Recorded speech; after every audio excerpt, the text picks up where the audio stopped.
मनोभावे इतकी सुंदर पूजा केली की त्याचा भाव बघून आज वैशंपायन ऋषींना देखील आनंद निर्माण झाला आणि म्हणले, राजा तू अगदी योग्य उत्तर दिलेलं आहेस. प्रत्येक प्रश्नाचं उत्तर आपण स्वतःच आहोत. आता जीवनाचा उद्देश नक्की काय असतो तो मी तुला सांगतो. हा उद्देश तुला समजल्यानंतर तुझ्या आयुष्यामध्ये तू खूप पुढे जाशील. या दोनच कारणांनी प्रत्येक मनुष्य जन्म घेतो. राजा आपल्या जीवनामध्ये पाठीमागे गेला. म्हणजे राजा तू जन्माला आल्यापासून जिथपर्यंत तुला तुझं आयुष्य आठवतंय, ज्या दिवशी तुला बुद्धी प्राप्त झाली, ज्या दिवशी तुला ज्ञान प्राप्त झालं आणि तू सज्ञान झाला, त्या सगळ्या दिवसांपर्यंत पाठीमागे जा आणि मग विचार करून राजा मला सांग की तुझा जन्म उद्धरण्यासाठी आहे का उद्धारण्यासाठी. आणि वळून आपणही बघायला पाहिजे की आपल्या जीवनाचा उद्देश नक्की काय आहे. आपण उद्धरण्यासाठी जन्माला आलोय का उद्धरून घेण्यासाठी जन्माला आलोय. आणि त्याप्रमाणे आपल्याला पुढे जाता येईल की अनंत काळापर्यंत पुढे जेवढा काळ हातामध्ये भेटेल त्याच्यामध्ये परमेश्वराचं नामचिंतन करावं. आत्मज्ञान प्राप्त करून मी 100% त्याप्रमाणे पूर्णपणे प्राप्ती आणि या जीवनाच्या उद्देशाची करेन, असं वैशंपायन ऋषींना त्या ठिकाणी जन्मेजय राजांनी वचन दिलं.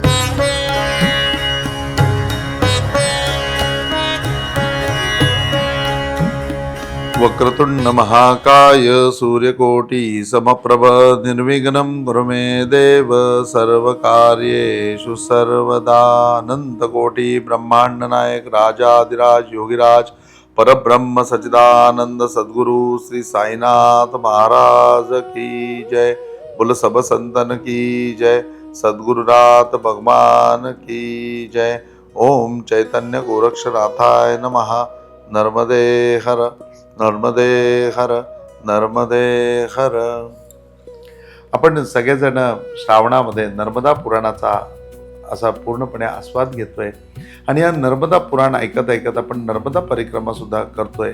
आणि आज या ठिकाणी नर्मदा परिक्रमा करत असताना अंकलेश्वर क्षेत्रामध्येच अनेक उत्तम प्रश्नांवरती जन्मेजय राजाला वैशंपायन ऋषींनी मार्गदर्शन केलेलं आहे. आज राजाला कुतूहल लागलेली आहे की आपण एक आत्मा आहोत आणि आपणच आपला उद्धार करू शकतो. तर मग जगण्याचा नक्की उद्देश काय आहे, तो उद्देश प्राप्त करून घेण्याकरता राजाने सकाळी उठून पुन्हा नर्मदेचं स्नान केलं. नर्मदेचं स्नान करून वैशंपायन ऋषी सुद्धा आवरून तयार आहेत. दोघांनी नर्मदा आरती केली, नर्मदा अष्टक म्हणलं. आणि आता या ठिकाणी गुरुर ब्रह्मा गुरुर विष्णू गुरुर्देव महेश्वरा गुरु साक्षात परब्रह्म तस्मै श्री गुरुवे नमः या भावनेने पूर्णपणे नर्मदा जलाने गुरुजींची पाद्यपूजा चालू आहे.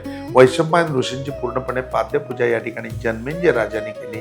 आणि पाद्यपूजा संपन्न करून झाल्यानंतर ब्रह्मानंदम परमसुखदम केवलम ध्यानमूर्ती द्वंद्वातीतम गगन सदृशं तत्त्वमस्यादिलक्ष्यम एकम नित्यम विमल वचलम सर्वही साक्षीभूतम भावातीतम त्रिगुणरहितम सद्गुरुम तम नमामि. पूर्णपणे सद्गुरूंना साष्टांग दंडवत केला. मनोभावे इतकी सुंदर पूजा केली की त्याचा भाव बघून आज वैशंपायन ऋषींना देखील आनंद निर्माण झाला. आणि खरोखरी जन्मेजय आता एक चांगला शिष्य बनण्याकरता प्रयत्न करतोय. त्यामुळे ऋषींना आणखीन आनंद झाला. आणि वैशंपायन ऋषींनी सांगितलं की राजा, 4ही प्रश्नांची उत्तरं तू बघितलीस का रे. त्यावेळेला राजा म्हणला की हो, काल तुम्हाला झोप लागली, परंतु मी पुढे विचार करून या 4ची उत्तरं शोधून काढली.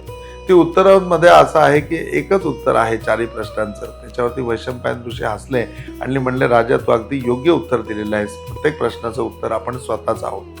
आणि आपण एक आत्मा म्हणून ज्यावेळेला या गोष्टीकडे बघायला लागू त्यावेळेला आपल्याला कळेल की या सगळ्या गोष्टींचं उत्तर एकच आहे आणि ते म्हणजे आपण स्वतः आहोत. आता जीवनाचा उद्देश नक्की काय असतो तो मी तुला सांगतो. हा उद्देश तुला समजल्यानंतर तुझ्या आयुष्यामध्ये तू खूप पुढे जाशील.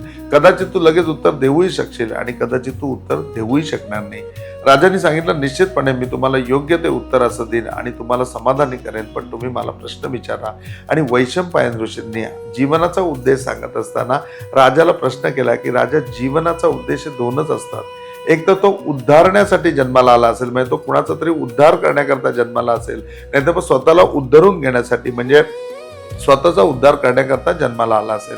या 2च कारणांनी प्रत्येक मनुष्य जन्म घेतो. मग तो कुणाला तरी उद्धारत असतो, नाही तर तो स्वतःचा उद्धार करून घेतो. आता राजा सावध हो आणि सावध होऊन तुझ्या आत्म्याच्या ठाई विचार कर आणि मला सांग की नक्की तुझ्या जन्माचा उद्देश कशा करताय. आपणही आज या क्षणाला हा एपिसोड ऐकत असताना सावधान होऊया. नर्मदा तटावरती आपण नसलो तरी त्या शुद्ध भावनेने आपण त्या नर्मदा तटावरती असल्याचं जाणूया. आणि आता खरोखरी आपल्या स्वतःला प्रश्न विचारूया की आपल्या जीवनाचा उद्देश नक्की काय आहे. म्हणजे आणि जीवनाचा उद्देश ज्यावेळेला आपल्याला समजेल की एक तर जन्म आपला उद्धारण्यासाठी आहे किंवा उद्धरून घेण्यासाठी आहे, तर आपण स्वतः विचार करायला पाहिजे.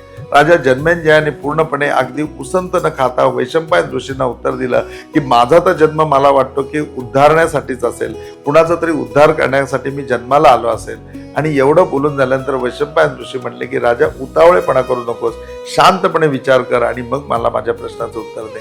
राजा आपल्या जीवनामध्ये पाठीमागे गेला. म्हणजे राजा, तू जन्माला आल्यापासून जिथपर्यंत तुला तुझं आयुष्य आठवतंय, ज्या दिवशी तुला बुद्धी प्राप्त झाली, ज्या दिवशी तुला ज्ञान प्राप्त झालं आणि तू सज्ञान झाला, त्या सगळ्या दिवसांपर्यंत पाठीमागे जा आणि मग विचार करून राजा मला सांग की तुझा जन्म उद्धरण्यासाठी आहे का उद्धारण्यासाठी आहे. राजा जेवढा पाठीमागे चाललेला होता तेवढा राजा कन्फ्युज होत गेला. आपणही आपल्या आयुष्यामध्ये 50 मध्ये असो, 40 मध्ये असो, 30 मध्ये, 20 मध्ये आपल्या आयुष्यामध्ये पाठीमागे जाऊन वळून बघितलं पाहिजे आणि वळून आपणही बघायला पाहिजे की आपल्या जीवनाचा उद्देश नक्की काय आहे. आपण उद्धरण्यासाठी जन्माला आलोय का उद्धरून घेण्यासाठी जन्माला आलोय, आणि त्याप्रमाणे आपल्याला पुढे जाता येईल. वैशंपायन ऋषी म्हणले, राजा बघ, तुझ्या समोर 2 लाईन लागलेली. एक लाईन जी आहे ते उद्धारणाऱ्या लोकांची आहे, तू त्या लाईनीत जाऊन उभा राहू शकतो. नाही तर दुसरी लाईन जी लागलेली ती उद्धरून घेण्यासाठी आहे, तू त्या लोकांच्या लाईनीमध्ये जाऊन उभा राहू शकतो. आता मला सांग, तुझा जन्म कशा करता आहे. राजा ज्यावेळेला पाठीमागे एक वर्ष जात गेला, संज्ञानतेपर्यंत राजा आला, त्यावेळेला राजाला एकदा वाटायचं की आपला जन्म उद्धरण्यासाठी आहे आणि एकदा वाटायचं आपला जन्म उद्धारण्यासाठी आहे. अजून मागे गेला, त्याच्या वेळेला पूर्णपणे कन्फ्युज झाला आणि आता राजा पुन्हा वैशंपायन ऋषींना म्हणतो की सांगा, माझ्या जीवनाचा मार्ग नक्की उद्धारण्यासाठी आहे का नक्की उद्धरून घेण्यासाठी आहे. मी इतका मोठा झालेलो नाही किंवा मी इतकी मला बुद्धीही नाही की मी ठरवू शकेन की हा खरोखरी माझ्या जीवनाचा उद्देश आहे. तुम्ही पुन्हा एकदा गुरुतत्वानी मला अंधकार दूर करा आणि ज्ञानाचा प्रकाश माझ्या हृदयामध्ये उत्पन्न करा. त्याचा हा भाव ऐकून जन्मेजय राजाला बघून त्यावेळेला ते म्हणले की राजा, तुझा जन्म जो आहे तो तुझा जन्म उद्धारण्यासाठी आलेला आहे. तुला कुणाचा ना कुणाचा उद्धार करायचा आहे, या उद्धारणासाठी तुला जन्म आलेला आहे. परंतु या 4 प्रश्नांची ज्यावेळेला तू उत्तरं घेशील त्याच वेळेला तुला कळेल की तू उद्धरण्यासाठी जन्माला आलायस का तू उद्धारण्यासाठी जन्माला आलायस. राजाला आज आपल्या हातून अनेक जणांचा उद्धार होणार आहे, त्या उद्धारण्यासाठी आपण जन्माला आलोय. ही गोष्ट ऐकून खूप आनंद झाला. आपल्याला सुद्धा आज आपल्या जीवनाचा खऱ्या अर्थाने उद्देश मिळाला. आपण एक आत्मा आहोत आणि त्या आत्माच्या ठाई विचार करून शांतपणे विचार करावा. तुम्हाला तुमच्या जीवनाचा नक्की उद्देश प्राप्त होईल आणि तो उद्देश प्राप्त करून झाल्यानंतर अख्खा आयुष्य त्या उपदेशाकरता जगायला सुरुवात करायचं. एकदा तो उपदेश साध्य झाला की मग पुढे काही साध्य करण्यासारखं नाही की अनंत काळापर्यंत पुढे जेवढा काळ हातामध्ये भेटेल त्याच्यामध्ये परमेश्वराचं नामचिंतन करावं, परमेश्वराची सेवा करावी, गुरूंची सेवा करावी आणि यथायोग्य आशीर्वाद प्राप्त करून पुन्हा एकदा जगाच्या उद्धाराकरता नव्याने यावं. संपू नये असा अमर राहणारा आत्मा आपल्याकडे आहे. नष्ट होणार आहे ते शरीर नष्ट होणार आहे. राजा, तू कधीही मरणार नाहीयेस. तुला अमरत्वाची प्राप्ती झालेली आहे आणि हे अमरत्व तुझ्या प्राणाच्या ठिकाणी आहे. तुझे प्राण कधीही मरणार नाहीयेत. तुझे प्राण आहेत ते प्राण तसेच राहणार आहेत. तुझा आत्मा जो आहे तो दुसरं शरीर धारण करणार आहे. त्यावेळेला तू काळजी करू नकोस. आज या आत्म्याचं विवचन ऐकल्यानंतर हा आत्मा नक्की काय आहे आणि या आत्म्याचं स्वरूप कसं आहे त्याबद्दल तुम्ही मला मार्गदर्शन करा, असं जन्मेजय राजाने वैशंपायन ऋषींना विचारलं की आज माझं अस्तित्व जर आत्मा म्हणून आहे तर त्या आत्म्याचं स्वरूप मला कसं आहे सांगा. तो आत्मा कसा निर्माण झाला ते मला सांगा. तो अनंतामध्ये विलीन होणं म्हणजे काय ते मला सांगा आणि बाकीच्या इंद्रियांद्वारे तो सगळं सोडून कसा निघून जातो ते मला सांगा. या सगळ्या गोष्टीचं मार्गदर्शन तुम्ही मला करा आणि माझ्या आत्मस्वरूपाची मला पूर्णपणे जाणीव करून द्या. आणि जसं तुम्ही मला माझ्या जीवनाचा उद्देशाची जाणीव करून दिली आहे, आत्मज्ञान प्राप्त करून मी 100% त्याप्रमाणे पूर्णपणे प्राप्ती आणि या जीवनाच्या उद्देशाची करेन, असं वैशंपायन ऋषींना त्या ठिकाणी जन्मेजय राजाने वचन दिलं. आता वैशंपायन ऋषी सांगतात की बघ, एकूण 24 गोष्टींपासून तुझ्या शरीराची निर्मिती आहे. 24 गोष्टींपासून ऐकल्यानंतर तो म्हणला की 24 ही संख्या कुठेतरी मी ऐकल्यासारखी वाटते. त्याच्या वेळेला ते म्हणले की 24च गायत्री मंत्राचे सुद्धा पूर्णपणे जे आपण उच्चारण करतो ते उच्चारण 24 आहेत. जी अद्याक्षर आहेत ती अद्याक्षर सुद्धा 24च आहेत, ज्याच्यामध्ये गायत्री मंत्र बनला जातो. तर गायत्री मंत्र पण 24 आहे आणि हे तुझं शरीर सुद्धा 24 पासून बनलेलं आहे. राजाने विचारलं की तुम्ही मला मार्गदर्शन करा की या शरीराची निर्मिती कशी आहे, या निर्मितीचं मार्गदर्शन तुम्ही मला करा. त्याच्या वेळेला ते म्हणले की बघ, आपल्या शरीरामध्ये ज्या वेळेला आई आणि वडील आपण जर खूप विचार केला तर खूप पवित्र अशा अंतःकरणाने ते दोघं जण एकत्र आले आणि एकत्र करून त्यांनी कुठेतरी आपल्याला निर्मिती करण्याकरता प्रयत्न केले. आज त्यांच्या विषय वासनेमधनं आपलं जन्म, आपलं अस्तित्व निर्माण झालं आणि ते अस्तित्व निर्णयात घेत असताना त्या ठिकाणी 6 कोश निर्माण झाले. या 6 कोशामधले 3 कोश जे आहेत ते 3 कोश आपण आपल्या आईकडनं घेतलेले आहेत आणि 3 कोश आहेत ते आपण आपल्या वडिलांकडनं घेतलेले आहेत. जन्मेंजय राजाला ते सगळं थोडंसं डोक्यावरून जात होतं. तो म्हणलं मला समजेल असं करा. ते म्हणले 6 कोशामधले 3 कोश जे आहेत ते तुला तुझ्या आईपासून, मातृत्वापासून प्राप्त झालेले आहेत. त्याच्यामध्ये राजा रक्त येतं. आपलं रक्त जे आहे ते आपल्या आईपासून बनलेलं आहे. त्याचबरोबर तुझी जी त्वचा आहे ती त्वचा सुद्धा तुझ्या आईपासून बनलेली आहे आणि याचबरोबर तुझं मांस जे आहे ते मांस तुझ्या आईपासून बनलेलं आहे. हे आईच्या अंशामधनं निर्माण होतं. 6 कोशातले ही 3 कोश आहेत. पुढचे जे 3 कोश आहेत ते राजा तुझ्या वडिलांमुळे तुला प्राप्त होतात. त्याच्यामध्ये मज्जा सामावलेली आहे, त्याच्यामध्ये नाड्या सामावलेल्या आहेत. तुझ्या शरीरामधली नाडी न नाडी याचं अस्तित्व तुझ्या वडिलांपासून आहे आणि तुझी प्रत्येक अस्थी ही तुझ्या वडिलांपासून बनलेली आहे. 6 कोशाचे 3 कोश भाग हे तुझ्या आईकडनं आलेले आहेत आणि 3 कोश भाग जे आहेत ते तुझ्या वडिलांकडनं आलेले आहेत. पुढे या 24च्या संख्येचा आणि या 6 कोशांचा काही संबंध येत नाही. राजा या 24मध्ये पहिली पंचमहाभूत येतात. ही पंचमहाभूतांनी या ठिकाणी निर्मिती केली आणि तुझ्या या कोशापासून तुझं शरीर घडवायला त्या ठिकाणी मदत केली.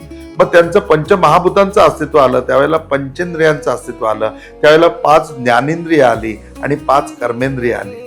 राजा तू 5 ज्ञानेंद्रियामध्ये होता, राजा तू 5 कर्मेंद्रियामध्ये होता आणि पंचमहाभूतांच्या साक्षीने पहिल्या दिवशी तुझं एवढंच अस्तित्व होतं. त्यावेळेला सुद्धा तुझं अंतर्मन अस्तित्वामध्ये होतं आणि त्या अंतर्मनाने जसं वाटलं तसं तुला बनवायला घेतलं.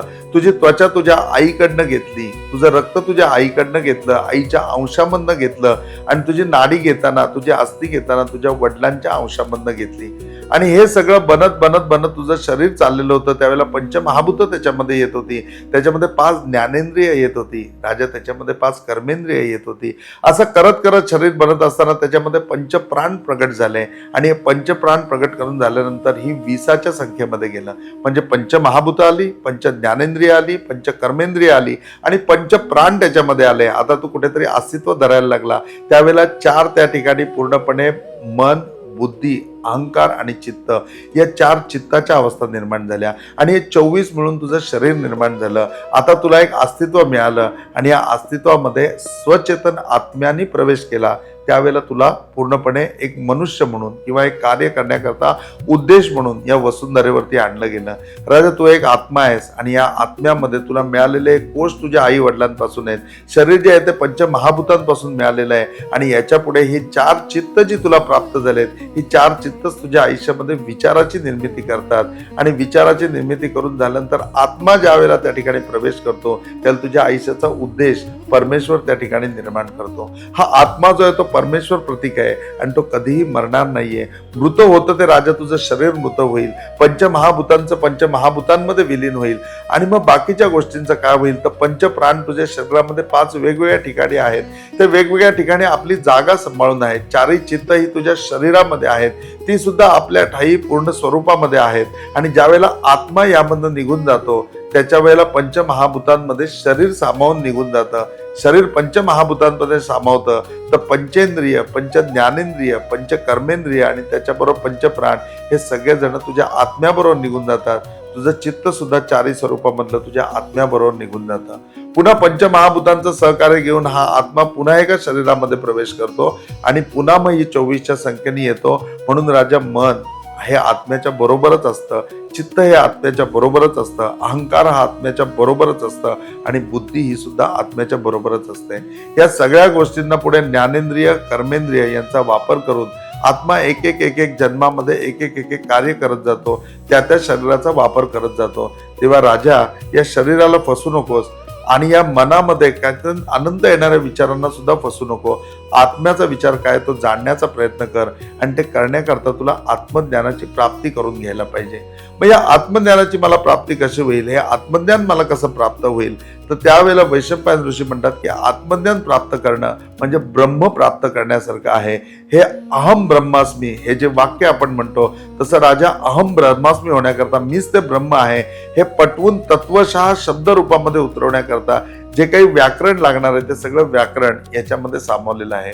राजाला आनंद झाला आणि आता कुठेतरी वाटलं की खरोखरी ही परिक्रमा करत असताना, यामध्ये आयुष्य व्यतीत करत असताना, याच्यामध्ये वेळ टाकत असताना निश्चितपणे आता मला ती प्राप्ती करून व्हायला लागली की ती प्राप्ती याच्या अगोदर मला कधीही झाली नाही. मला आज पहिल्यांदा कळलं की जन्मेंजे सोडून मी एक आत्मा आहे. मला आज पहिल्यांदा कळलं की माझा उद्धार मला करायचा आहे. मला पहिल्यांदा कळलं की माझ्या जीवनाचा पण काही उद्देश आहे आणि जगाच्या उद्धाराकरता माझा जन्म आहे. यापुढे प्रत्येक आयुष्यामधला क्षण मला जगाच्या उद्धारासाठी जगायचं आहे. मला जगाचं कल्याण करायचं आहे. जन्मेंजय राजाला त्याच्या आयुष्याचा उद्देश कळला. वैशंपायन ऋषींचे शुभ आशीर्वाद लाभले. आपल्याला सुद्धा आपल्या आयुष्याचा उद्देश कळलाय. आपल्याला सुद्धा आपला आत्मा कळलाय. आपण सुद्धा यावर्षी नक्की नर्मदा परिक्रमा करूया. 7 जानेवारी ते 22 जानेवारी 2027 मध्ये आपल्याला ही नर्मदा परिक्रमा करायची आहे. आणि या नर्मदा परिक्रमेमध्ये आपण सगळेजण असू. हे नर्मदा पुराण अजून छान, अजून वेगळ्या पद्धतीने त्या घाटावरतीच आपण जाऊन ऐकू. आणि तथो गच्छन्तु राजेंद्र, त्या ठिकाणी जाऊन आपण ते ऐकू. असं जसं वैशंपायन ऋषी म्हणतात तसं प्रत्येक ठिकाणी आपणही म्हणू की तथो गच्छन्तु राजेंद्र. आता त्या ठिकाणी जाऊ आणि प्रत्येक ठिकाणी हा इतिहास ऐकू. या श्रावणामध्ये हा निश्चितपणे संकल्प करू की खरोखर ही उत्तम अशी नर्मदा परिक्रमा जी ज्ञान देणारी आहे, जी आनंद देणारी आहे, जी समाधान देणारी आहे, जी आम्हाला आमची खरी ओळख करून देणारी आहे आणि आमच्या जीवनामध्ये परिवर्तन आणणारी आहे, ती नर्मदा परिक्रमा नक्की आपण सगळे मिळून करूया. हे आज आपण संकल्पित होऊया. आज इथेच थांबूया. ओम साईराम. नर्मदे हर.